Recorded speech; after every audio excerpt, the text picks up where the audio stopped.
Estás escuchando Liberar la Palabra, un podcast en donde hablamos desde una mirada feminista de los temas que tocan a las mujeres con el fin de derribar las ideas recibidas que fomentan la desigualdad y la violencia en nuestra contra. Acompáñame a descubrir cómo una sociedad menos violenta, más incluyente, justa e igualitaria es posible y tarea de todos y todas. Yo soy Greta Guzmán. Bienvenidos y bienvenidas a Liberar la Palabra.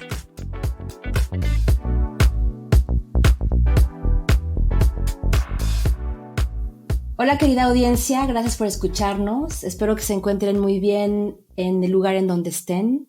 Bienvenidos a un episodio más de Liberar la Palabra. Antes de empezar, me gustaría recordarles nuestras redes sociales para que nos contacten, nos escriban. Estamos totalmente abiertas para escucharlas.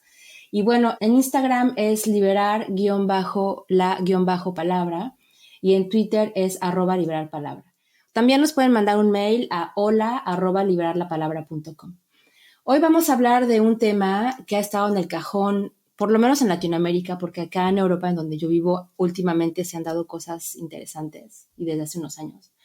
Pero hace unos años y más que nunca se necesita que este tema sea visibilizado, hablado, ventilado, mostrado, ilustrado de todas las formas posibles que se pueda hablar de ello. Y si fuera necesario, pues hacer muchísimos más episodios de este tema, y estoy segura que con la persona que voy a hablar es lo que va a pasar, porque hay mucho de dónde hablar. Y es nada menos y nada más que la menstruación. Y bueno, para comenzar les comento que hay una estrecha relación entre la menstruación y los derechos humanos y de las humanas, la igualdad, la precariedad, los embarazos no deseados, la anticoncepción, el amor propio, la política, las políticas sociales, las políticas de Estado, la discriminación del feminismo, el activismo, el lenguaje inclusivo también, el misticismo, la salud y la salud pública, la salud de las mujeres, los estigmas, bueno, en fin, hay muchísimas cosas que se desatan de este tema. Y para profundizar sobre ello nos acompaña Laura Benavides. Hola Laura, ¿cómo estás? Hola Greta, muy bien, muchas gracias por la invitación. Saludo a todas las personas que nos están escuchando. Y seguramente espero que en Colombia nos escuchen personas allegadas a ti y con las que trabajas, así que les mandamos un fuerte saludo y nos vas a platicar ahorita, bueno, más adelante de los logros que han obtenido últimamente muy interesantes. Por supuesto que sí.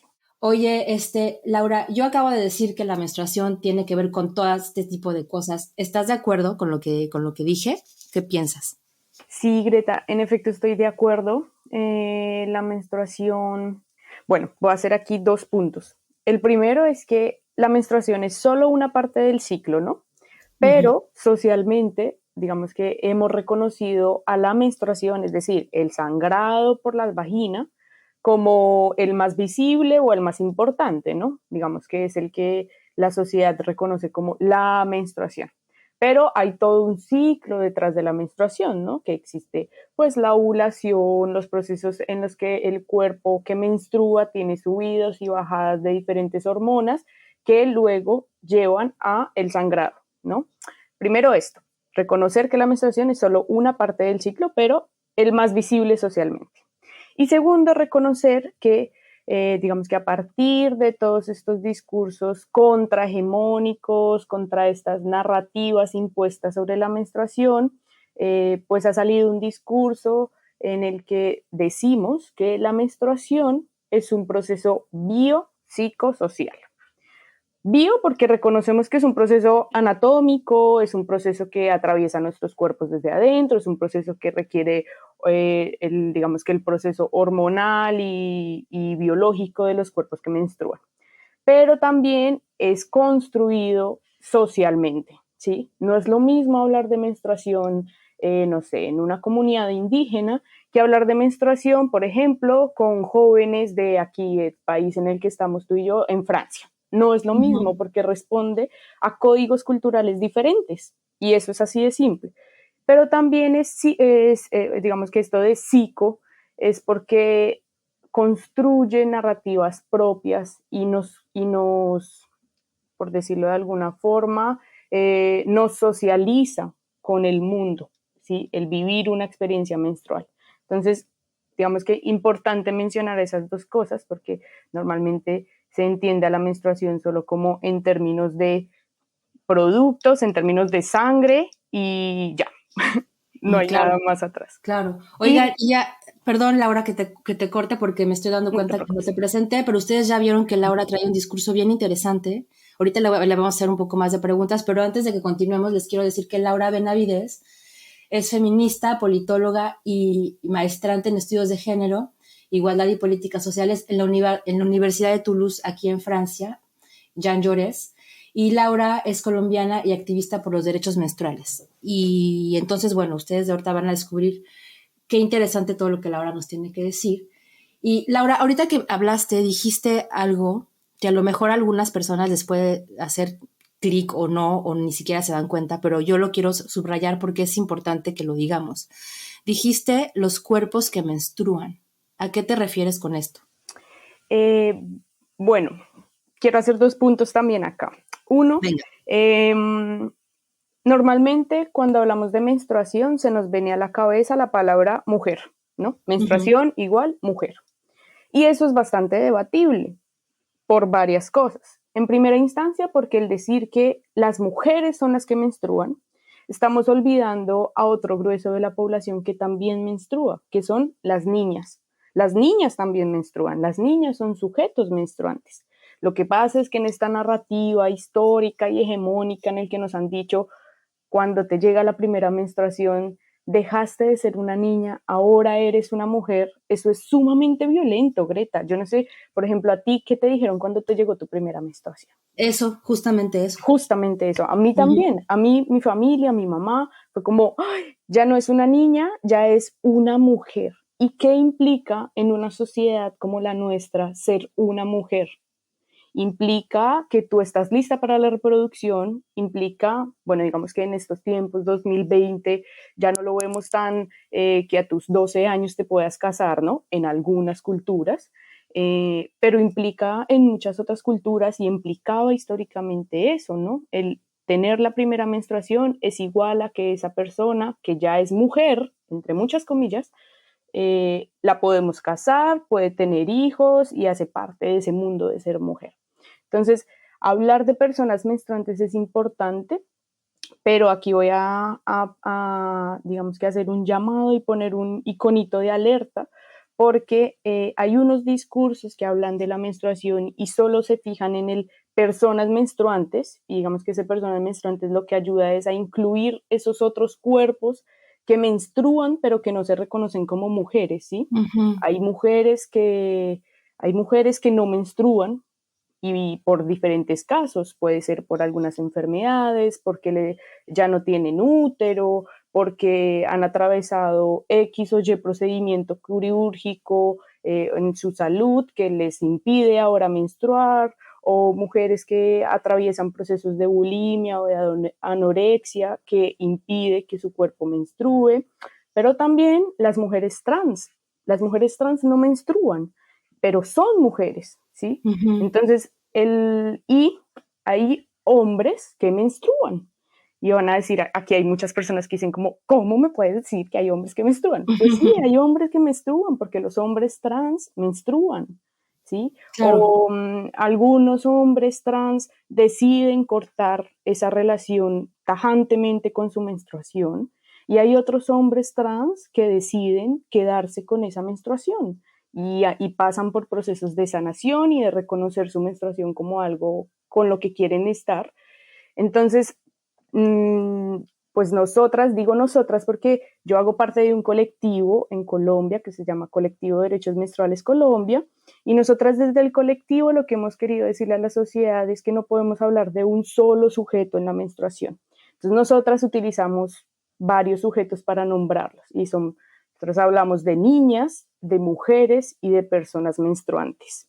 Ahí incluimos toda esta gama que te mencioné, Uh-huh. y nos parece fundamental porque es reconocer que no solo las mujeres menstruan, que no todas las mujeres menstruan y que hay otros sujetos que menstruan y que la sociedad no reconoce. Claro. Y que a pesar de eso seguimos siendo mujeres, ¿no? Totalmente, O sea, sí, totalmente. súper interesante lo que dices, Laura, la verdad.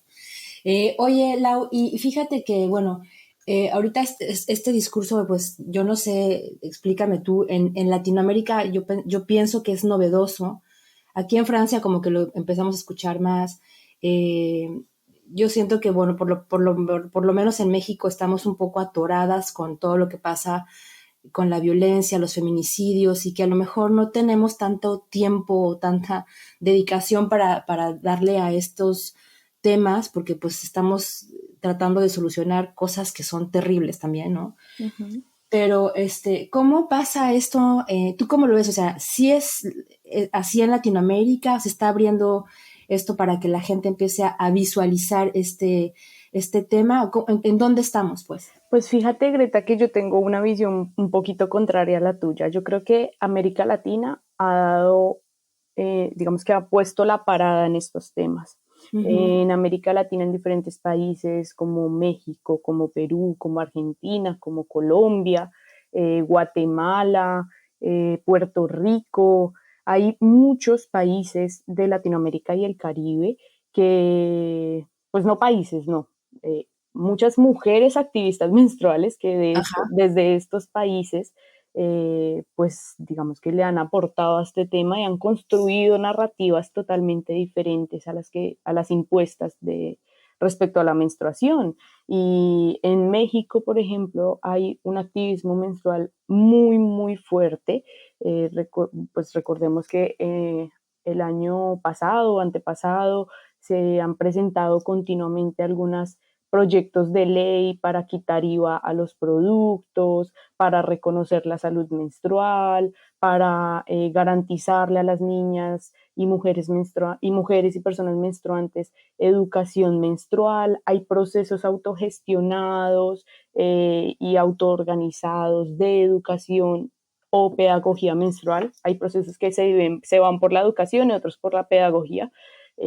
Hacen la diferencia y en todos los países mencionados y en muchos más. Por ejemplo, en Ujú. Colombia hay un proceso muy bonito y de verdad que les invito a ir a checar en Instagram el proyecto latinoamericano Princesas Menstruantes.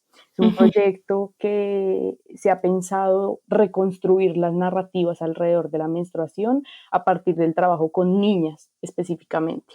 Y entonces lo que hace Carolina y su equipo de Princesas Menstruantes, lo que hizo Ujú. fue coger los cuentos, ¿sabes? Estos cuentos de princesas, Ujú. los cuentos de princesas, y cambiarles la narrativa. Entonces ella tiene un libro, por ejemplo, que se llama Blancanieves y su vestido manchado de rojo. Bueno, no me acuerdo muy bien los nombres, pero reconstruye las narrativas alrededor de las princesas y tiene procesos de pedagogía menstrual con niñas en Colombia muy interesante. Y así hay varios procesos en toda Latinoamérica que se han pensado esta reconstrucción de narrativas, reconstruir lo que tenemos, digamos que la sociedad percibe frente a la menstruación y también esta ramita que es tan interesante y tan importante, el reconocer los derechos menstruales. ¿Sí? En Argentina, por ejemplo, el año pasado, finales del año pasado, una diputada presentó un proyecto de ley integral sobre la menstruación. Y en este proyecto de ley, lo que ella, digamos que con su equipo construyeron fue un proyecto de ley en el que se reconozca todos los aspectos importantes de la menstruación. Atraviesa la salud, la educación, el trabajo, el acceso a productos, el acceso a agua potable, a saneamiento básico, y es una ley muy, muy interesante que va, por ejemplo, de la mano también con otra ley, con otro proyecto de ley que ella presentó, que es sobre la licencia menstrual, por ejemplo, que en Japón está desde el siglo pasado, pero que en ¿Qué es? Latinoamérica. Dinos, Lau, ¿qué es la licencia menstrual? Pues la licencia menstrual es, pongámoslo de esta forma, tú conoces qué es la licencia de maternidad, de paternidad, ¿no? Todas conocemos. Ujú. Es la licencia que se tiene después de tener un parto y que tú te puedas quedar en casa con tu neonato. Entonces, digamos que no, la licencia menstrual lo que busca es que las mujeres y personas menstruantes tengan uno o varios días al mes derecho de quedarse en casa. Ujú. ¿Y esto por qué es? No es porque se considere a la menstruación en sí misma una enfermedad. Lo que sí se reconoce con esta licencia es que hay muchas mujeres, niñas y personas menstruantes que en su proceso de sangrado o anterior, de ovulación o de premenstruación, pues atraviesa por unos dolores Sí, fuertísimos, que las dejan en cama, que no les permiten moverse, que tienen sangrados demasiado fuertes, que salir a la calle es en sí mismo ya un reto muy fuerte. Así que esta licencia menstrual lo que busca es eso, como intentar reducir, eh, ¿cómo decir? Como intentar reducir los impactos en sus escenarios de trabajo o en sus escenarios académicos. En Argentina, este proyecto de ley de licencia menstrual es solamente hasta ahora pensado para niñas, mujeres y personas menstruantes que estén en escenario escolar. Es decir, que si una mm, niña, una mujer, una persona menstrual, un adolescente falta al colegio o a la universidad por por su menstruación, sea porque tenía muchos cólicos, porque estaba muy mal, porque su sangrado es demasiado abundante, porque no tiene productos para gestionar su sangrado, pues que no tengan fallas acumulativas en sus procesos académicos. Y esto, digamos que es una forma de garantizar su derecho a la educación, ¿no? Su derecho al trabajo. En otros países como Japón, por ejemplo, en Japón sí existe la licencia en escenario laboral.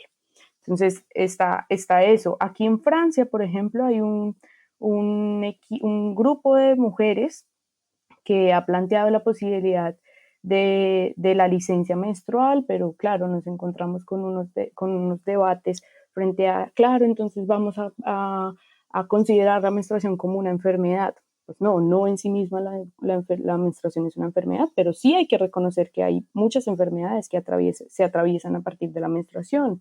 Y entonces hay otras personas que dicen, entonces ahora todas las mujeres van a pedir una licencia, sea o no que tengan alguna enfermedad o dolor o lo que sea.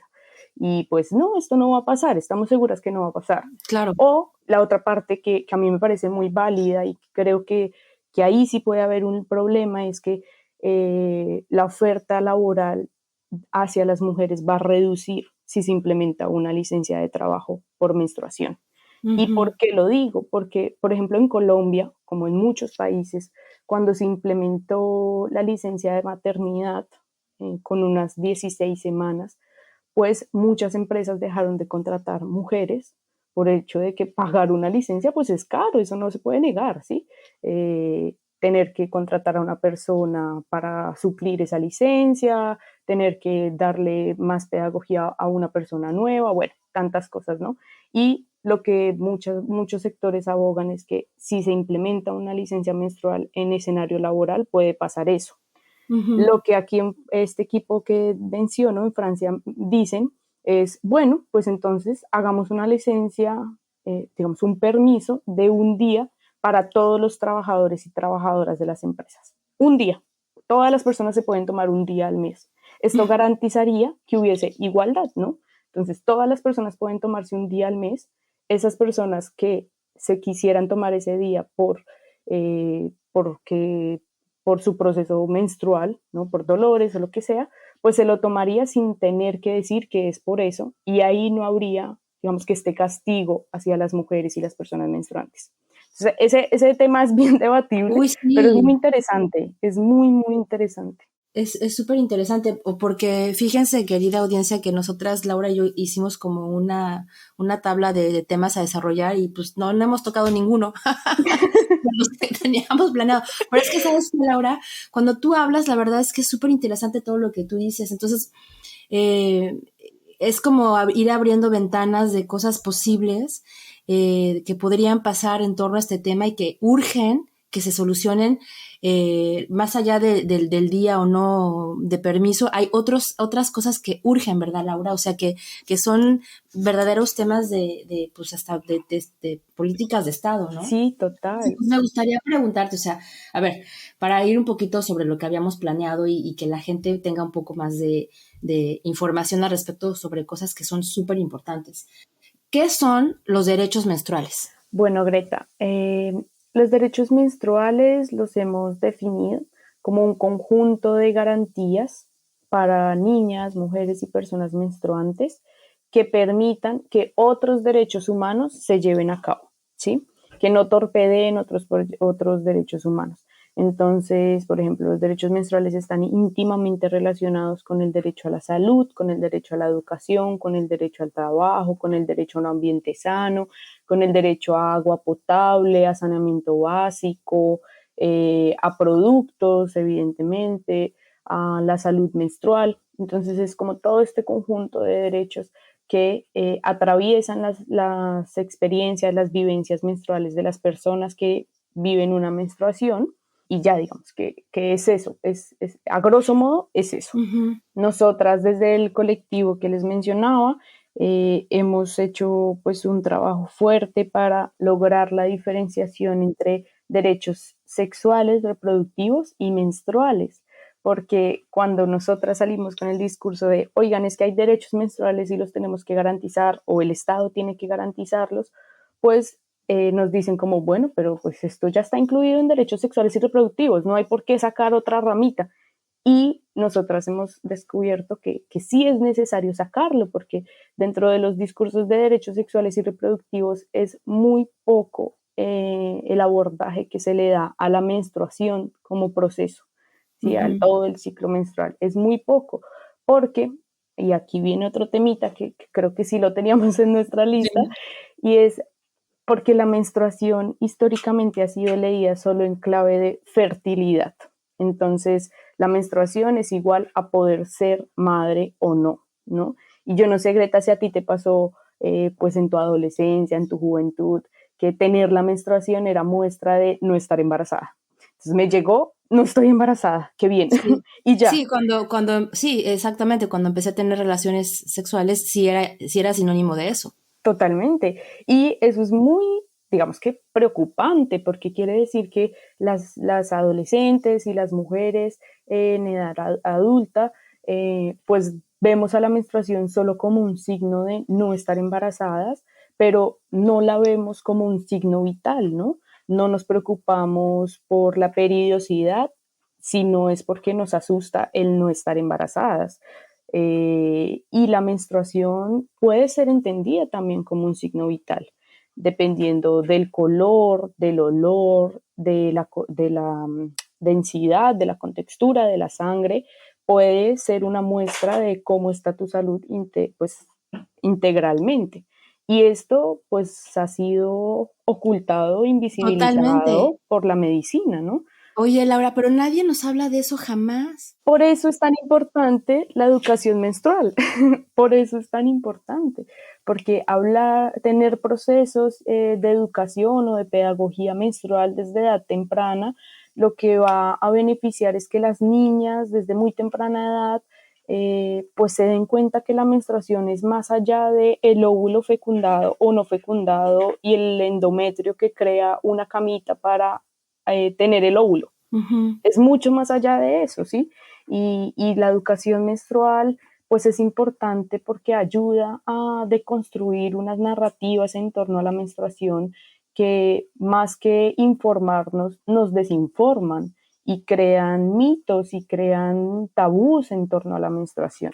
Entonces, por eso es tan importante que pues la menstruación deje de ser leída solo como productos y ya, sino que pues se lea en clave de salud, de educación y pues de otra garantía de derechos humanos que deberíamos todas las niñas, mujeres y personas menstruantes pues tener garantizados. Claro, y tú dijiste cosas importantes como que están relacionados hasta con el agua, ¿no? ¿Y Totalmente. por qué? A ver, ¿por qué? Cuéntanos. Pues fíjate que una persona para que viva su menstruación de forma digna y de forma, digamos que no interfiera con su salud menstrual de forma negativa, pues se necesita agua potable. ¿Y por qué? Porque tener la menstruación y no tener agua limpia quiere decir que tú no vas a poder lavar, digamos, bañarte y, digamos, que hacer un proceso de aseo que deberías tener con tu vulva, por ejemplo. Uh-huh. Pero aquí hay algo muy importante, que el hecho de no poder lavarte las manos puede implicar que afectes tu salud menstrual, Así ¿sí? es. Porque si tú no te lavas las manos antes de entrar al baño y te tocas tu vulva, lo que puedes estar haciendo es una transmisión de bacterias, de suciedad, que eso se puede estar convirtiendo en infecciones, ¿sí? En alteraciones al pH de la vagina, por ejemplo, de la mucosa vaginal. Cuando tú utilizas una copa menstrual, lo primero que una persona te dice al venderte una copa menstrual es: recuerda siempre lavar muy bien tus manos y tus uñas. ¿Por qué? Porque si tú vas a insertar una copa o a sacarla, vas a tener contacto directo con tu vagina, y al tener contacto directo con tu vagina, pues puedes estar dejando algunas partículas ajenas a tu cuerpo que pueden generar alguna infección o alguna alergia. Entonces, el agua es fundamental y está íntimamente relacionada con la menstruación por esto. También aquí lo podemos mezclar, por ejemplo, con el hecho de poder tener sanitarios servibles, ¿sí?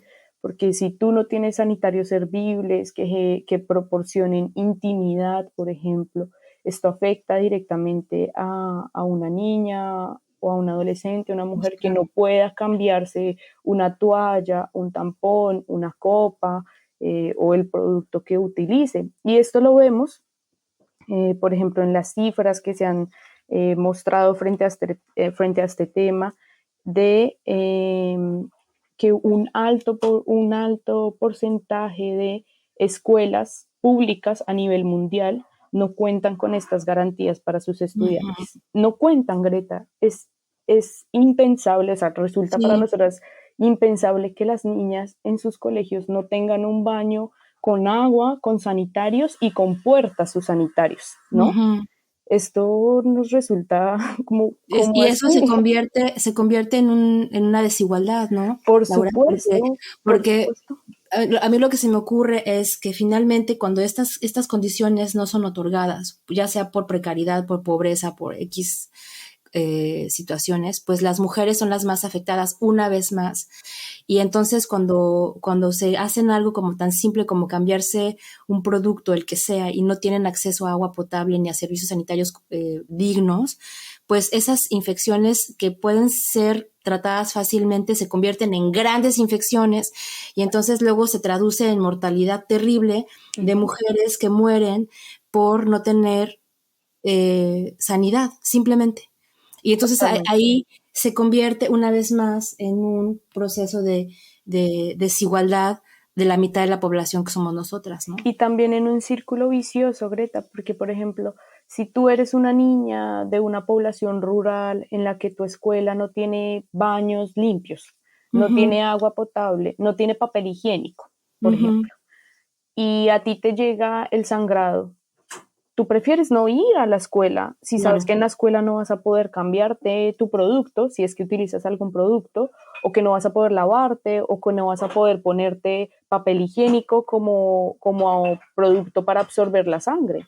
Prefieres no ir, y el no ir implica fallas en la escuela, y el no ir continuamente durante los 10 meses de clase durante el año y que no, faltes 2 veces cada mes, eso implica que vas a perder el año. Claro. En muchas ocasiones, ¿sí?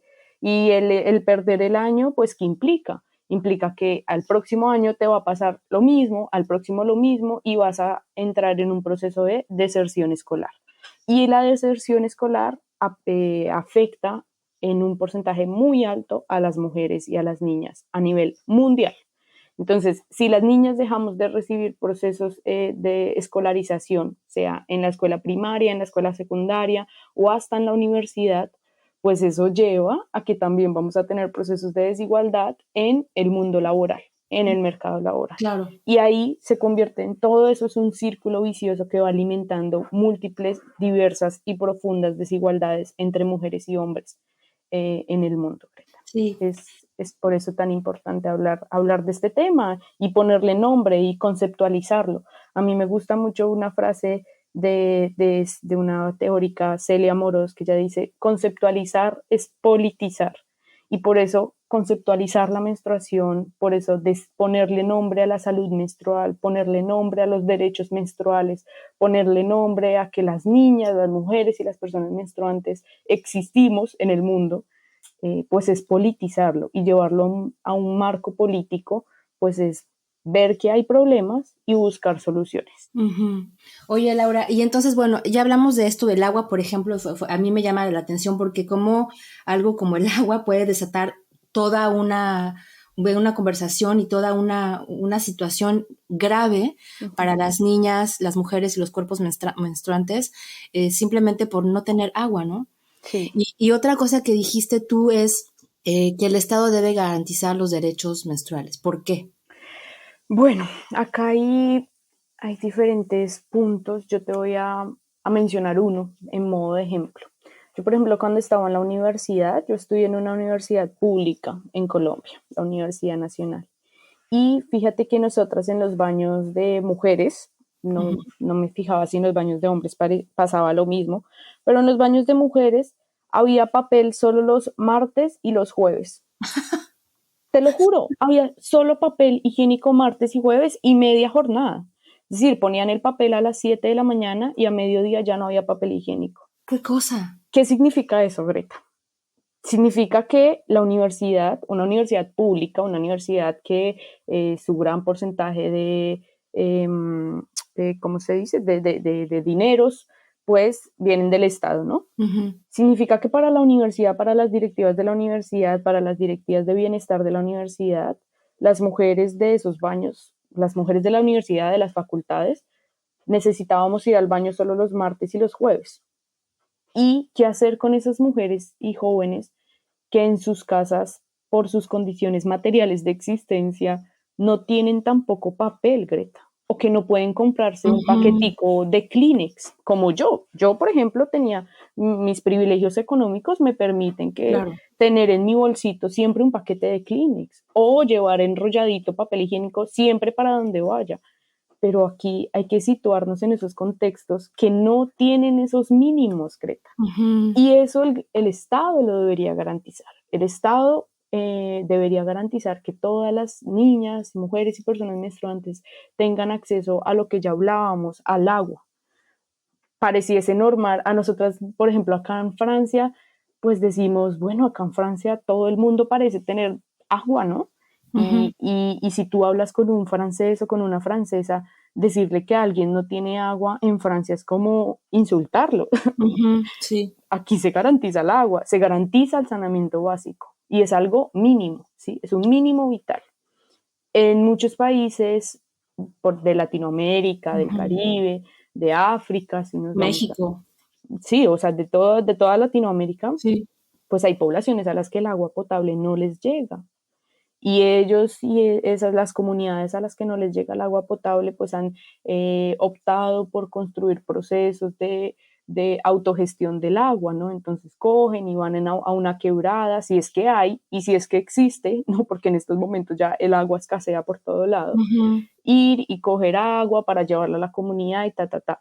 Pero en las comunidades pues no se piensa en, es que las mujeres de la comunidad necesitan agua para ellas. No, pues esos procesos casi nunca se piensan, ¿sí?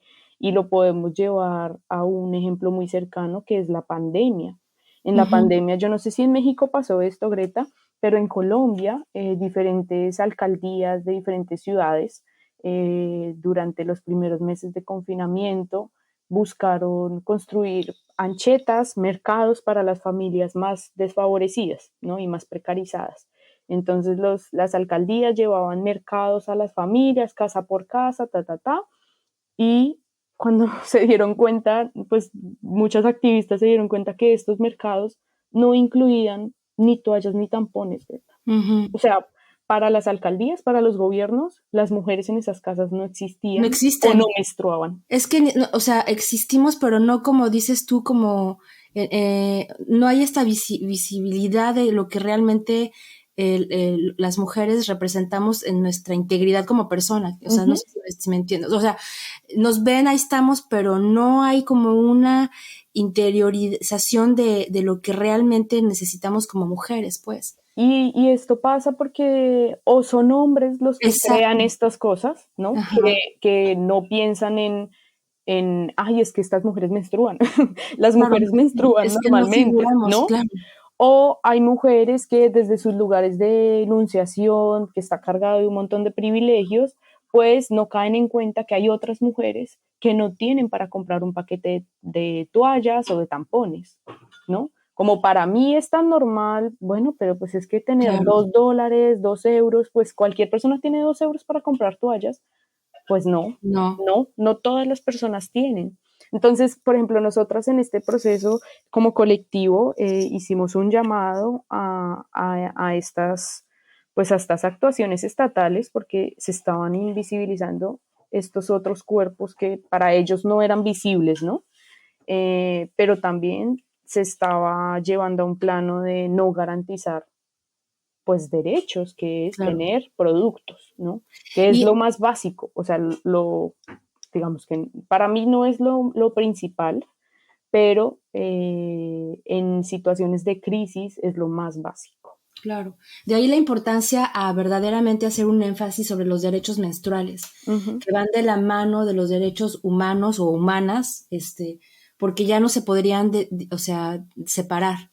ujú, Ya cuando hablamos de derechos humanos, ya tendríamos que a lo mejor pensar que los derechos menstruales van ahí incluidos, porque efectivamente somos la mitad de la población ujú. y menstruamos, Sí, ¿no? Y entonces, pues sí se tiene que tomar en cuenta eso porque por muchos factores en el tiempo, lo que a lo mejor ahorita ya no nos va a dar tiempo de platicar, pero todo lo que es el misticismo, el tabú, la vergüenza de hablar de la menstruación, el no decir, todo lo que hay alrededor como si fuera algo malo, ¿no, Lau? Como si también hablar de la menstruación hubiera sido durante muchos años, y qué bueno que ahora está cambiando esta visión, de algo que te tienes que quedar callada y que no debes de decir y que hasta da vergüenza, ¿no? Yo me acuerdo cuando yo empecé a menstruar, que iba al supermercado a comprar mis toallas, no me gustaba, me daba vergüenza que hubiera alguien más en el pasillo sí, a de todas. las mallas, y me esperaba a que no hubiera nadie para agarrarlas, ¿sabes? Y entonces O que las no hubiese metía, nadie en la caja, por ejemplo. y sí, o las metía las envolvía como en un bolsa o algo, o las hacía esconderse entre las cosas cuando iba con mi mamá al súper para que la gente no viera Ujú, que había toallas sanitarias. ujú. Pero o sea, yo no creo que yo haya sido la única que hizo eso. O Por sea, supuesto que no, Greta. A mí me hay pasó lo mismo. muchas, pero además entre tú y yo hay varios años de diferencia de edad, y fíjate cómo todavía estas cosas siguen pasando. O Totalmente. sea, y esas son las cosas que ya tenemos que empezar a cambiar, ¿no? Sí, y fíjate, por ejemplo, yo no sé a ti si en tu experiencia escolar te pasó lo mismo, pero en la mía sí, y es que, por ejemplo, cuando estaba en el colegio, en la secundaria, cuando digamos que todas las adolescentes que estábamos, pues en su mayoría ya estábamos pasando por el proceso de la menstruación, y no sé, que se te acabaran las toallas, ¿no? Y ay, me llegó y no me acuerdo, Ujú. o se me olvidó traer mi paquetico de toallas o lo que fuera, y pedir una toalla a alguna amiga o alguna compañera era como si uno estuviera traficando drogas en el salón. Sí, Entonces se tenía uno que pasar la toalla en la cartuchera, sí. envuelta en mejor dicho, o sea, como si estuviera, de verdad, que eso parecía un tráfico de drogas y en realidad solo se estaba pasando una toalla. Esto aquí hago un paréntesis porque yo pasé la mitad de mi secundaria la viví en colegio mixto con hombres y esta era la experiencia, ¿no? Como de Ujú. pasar los productos así, lo más escondido de la vida y tal. Cuando pasé mi otra mitad en colegio femenino, la experiencia era un poquito diferente, pero tampoco pues que tú me digas, no, el súper reconocimiento de la menstruación, cero pena, cero vergüenza, no, tampoco, pero sí se notaba el cambio de no estar rodeadas de hombres. Y, Ujú. por ejemplo, nosotros en el colegio teníamos una cajita con toallas y con tampón. Bueno, tampones no tanto porque también hay un tabú ahí con el tampón y la Ujú. virginidad y todo el cuento, ¿no? Pero las toallas teníamos una cajita de toallas para quien necesitara. Entonces, cada mes recogíamos toallitas entre todas y teníamos guardadito de urgencia. Y esto, yo creo que esto no se ve en un colegio mixto, ¿no? Porque para los hombres ha significado eh, pues bueno, no sé si para los hombres, pero No, para para las nosotras mujeres mismas, sí. ha significado un proceso de Ujú. vergüenza, de miedo, de tabú, de no hablar de esto es algo privado e íntimo, ¿no? Y el tema de lo que te decía ahorita, de politizar la menstruación, es decir, esto no es un solo tema privado e íntimo, es un tema que nos abarca a más de la mitad de la población y que tenemos que hablarlo y que tenemos que ponerlo en voz alta, ¿sí? Y generar visibilización. Y a mí aquí en este momento, el ver, por ejemplo, cómo las redes sociales han ayudado a esto, Greta, me emociona muchísimo, muchísimo, porque yo creo que generaciones anteriores, como, no sé, la generación de mi madre, La la mía. generación de mi abuela, el pensar, hablar de estos temas de forma, pues así, en público, Sí, a sí, estar sí. hablando en un podcast, o sea, imagínate estar hablando en un programa de radio. No, pues esto podía ser lo más escandaloso de la vida, ¿no? Sí, Y para mí esto es muy emocionante porque las redes sociales han ayudado a crear esos espacios de visibilización también. claro. Que hay muchas cosas debatibles, las hay, pero que la visibilización que se le ha dado al tema, creo que es algo que hoy nos tenemos que aplaudir, o sea, Claro. decir, O- definitivamente estamos cambiando. Oye, Lau, fíjate que se nos acaba el tiempo y yo me gustaría invitarte para que hagamos una segunda, una tercera emisión, porque la verdad es súper, o sea, nos quedamos cortas con lo que teníamos que hablar, porque además no hablamos de los mitos y leyendas en torno a la menstruación, que son muchos y en Muchos. muchas culturas, Sí. y también la visión de los cuerpos menstruantes, o sea, estas mujeres trans, estos hombres trans, cómo lo viven también Ujú. y a qué tienen derecho, profundizar un poco más sobre quién se ve beneficiado con el activismo menstrual y qué es el trabajo que están haciendo ustedes.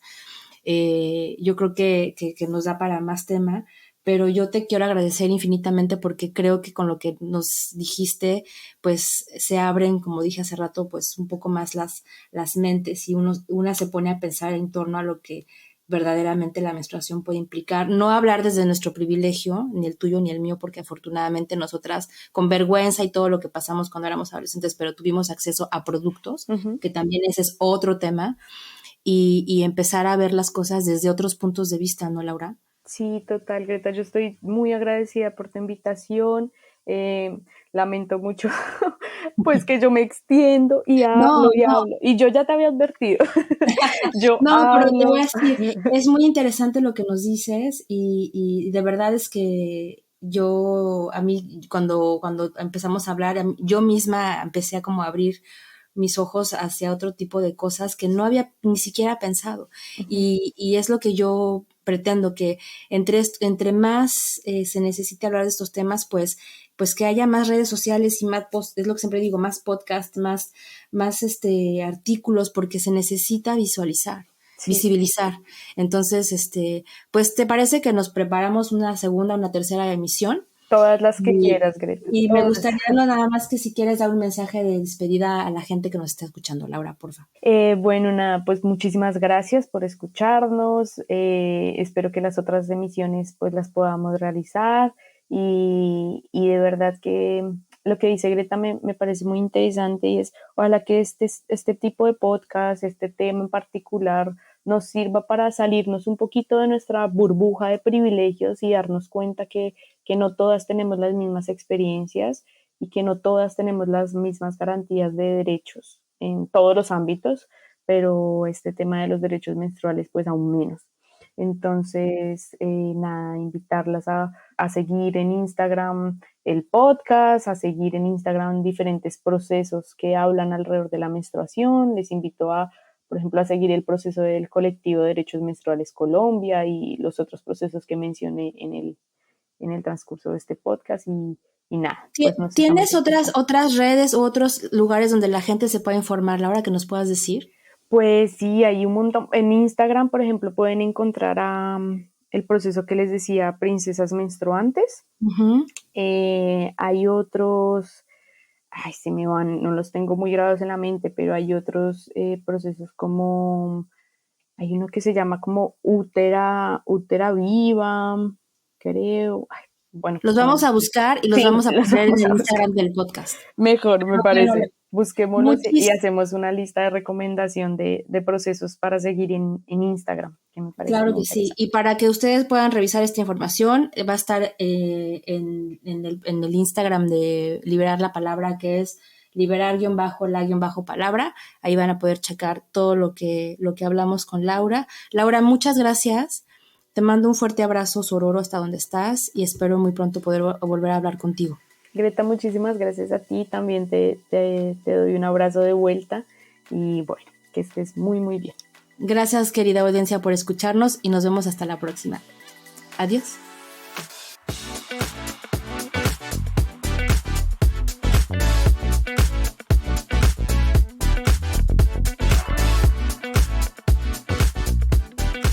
Esto fue Liberar la Palabra. Nos encantaría escucharte. Contáctanos a hola@liberarlapalabra.com. En la postproducción, Chapter 4 desde los Estados Unidos. Hasta la próxima.